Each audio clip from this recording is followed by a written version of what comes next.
तेरा किसने किया श्रृंगार सांवरे, तेरा किसने किया श्रृंगार सांवरे।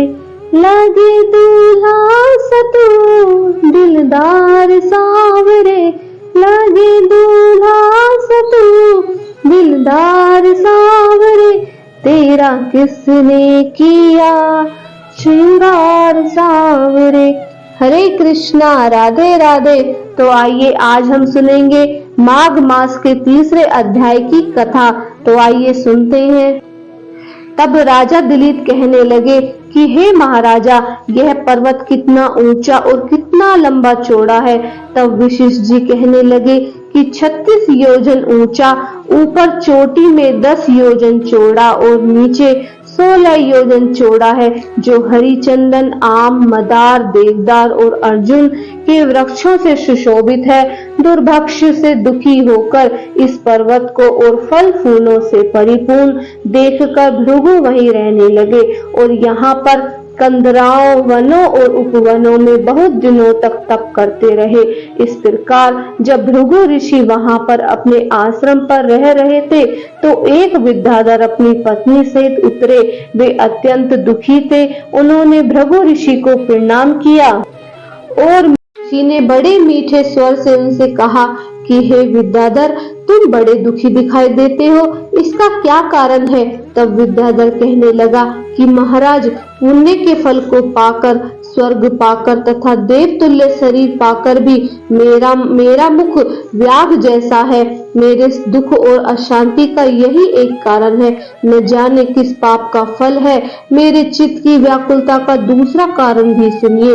मेरी पत्नी अति रूपवती, मीठा वचन बोलने वाली, नाचने और गाने की कला में अति प्रवीण, शुद्ध चित्त वाली, सातों सुरों वाली, बानी बजाने वाली, जिसने अपने कंठ से गाकर नारद जी को प्रसन्न किया, नाना स्वरों के नाद से वीणा बजाकर कुबेर को प्रसन्न किया, अनेक प्रकार के नाच ताल से शिवजी महाराज भी अति प्रसन्न और रोमांचित हुए।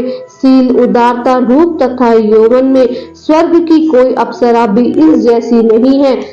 कहाँ ऐसी चंद्रमुखी स्त्री और कहाँ में व्याघ्र मुख वाला, यही चिंता सदैव मेरे हृदय को जलाती है। विद्याधर के ऐसे वचन सुनकर तीनों लोकों की भूत, भविष्य और वर्तमान की बात जानने वाले तथा दिव्य दृष्टि वाले ऋषि कहने लगे कि हे विद्याधर, कर्म के विचित्र फलों को प्राप्त होकर ज्ञानी पुरुष भी मोह को प्राप्त हो जाते हैं। मक्खी के पैर जितना विष भी प्राण लेने वाला हो जाता है। छोटे से छोटे पापों का फल भी अत्यंत दुखमय हो जाता है। तुमने माघ मास की एकादशी का व्रत करके द्वादशी में आने तक शरीर में तेल लगाया, इसी पाप कर्म से व्याघ्र जैसा मुख तुम्हारा हुआ है। एकादशी के दिन उपवास करके द्वादशी को तेल लगाने से राजा पुरुरूप ने भी कुरूप शरीर पाया था। तब वह अपने कुरूप शरीर को देखकर बहुत दुखी होता था और हिमालय पर्वत पर देवी सरोवर के किनारे पर गया। प्रीति पूर्वक शुद्ध स्नान कर कुशा के आसन पर बैठकर भगवान कमल नेत्र, शंख, चक्र, गदा, पद्म के धारण करने वाले पीतांबर पहने, वनमाला धारण किए हुए विष्णु का चिंतन करते हुए राजा पुरूरवा ने 3 मास तक निराहार रहकर भगवान का चिंतन किया।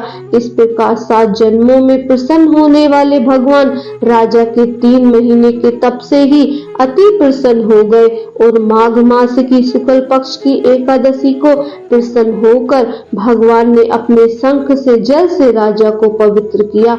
भगवान ने उसके तेल लगाने की बात उसको याद दिलाई और सुंदर देवताओं का सा रूप दिया, जिसको देखकर उर्वशी भी उसको चाहने लगी और राजा कृतकृत्य होकर अपनी पुरी को चला गया।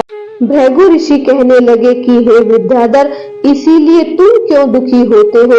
यदि तुम अपना यह राक्षसी रूप छोड़ना चाहते हो तो मेरा कहना मानकर जल्दी ही पापों को नष्ट करने वाली हेमकुटी नदी में माघ मास में स्नान करो, जहाँ पर ऋषि सिद्ध देवता निवास करते हैं।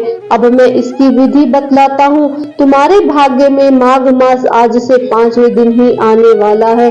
पौष शुक्ल एकादशी से इस व्रत को आरंभ करो। भूमि पर सोना, जितेंद्रिय रहकर दिन में 3 समय स्नान करके महीना भर निराहार रहो। सब भोगों को त्याग कर तीनों समय भगवान विष्णु का पूजन करो।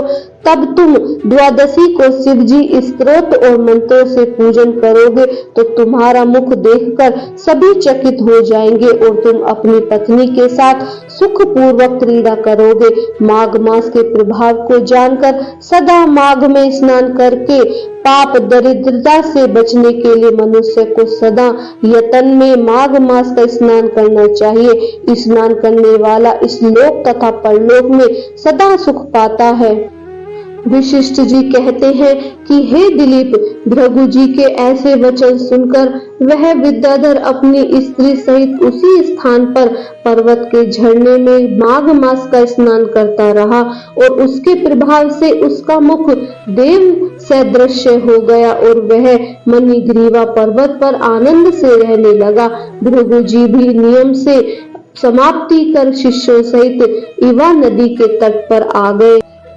तो ये माघ मास का 3रा अध्याय यही समाप्त होता है। अगर आपको हमारी कथाएं अच्छी लग रही हैं तो प्लीज हमारे चैनल पर यूं ही जुड़े रहिए और हमारे आने वाली आगे की कथाएं सुनते रहिए।